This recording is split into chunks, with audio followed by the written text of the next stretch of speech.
होई अष्टमी व्रत कथा। एक समय की बात है, किसी गांव में एक साहूकार रहता था।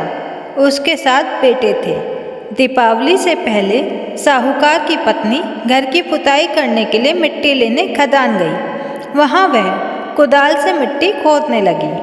देवयोग से साहूकार की पत्नी जिस स्थान पर मिट्टी खोद रही थी, उसी स्थान पर एक सियाही की मात थी, जहां वह अपने बच्चों के साथ रहती थी।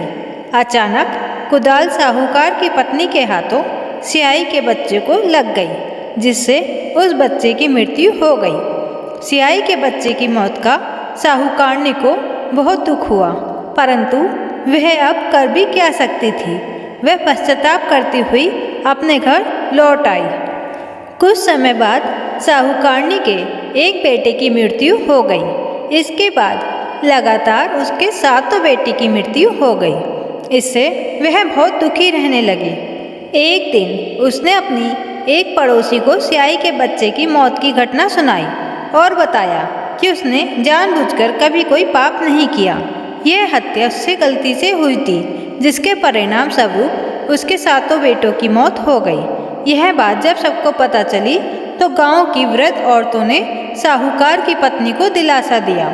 वृद्ध औरतों ने साहूकार की पत्नी को चुप करवाया और कहने लगी, आज जो बात तुमने सबको बताई है, इससे तुम्हारा आधा पाप नष्ट हो गया है। इसके साथ ही उन्होंने साहूकारनी को अष्टमी के दिन होई माता तथा सियाही और सियाही के बच्चों का चित्र बनाकर उनकी आराधना करने को कहा।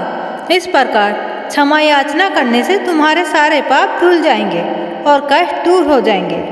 साहूकार की पत्नी उनकी बात मानते हुए कार्तिक मास की कृष्ण पक्ष की अष्टमी को व्रत रखा और विधि पूर्वक पूजा कर क्षमा याचना की। इसी प्रकार उसने प्रतिवर्ष नियमित रूप से इस व्रत का पालन किया, जिसके बाद उसे 7 पुत्र रत्नों की फिर से प्राप्ति हुई।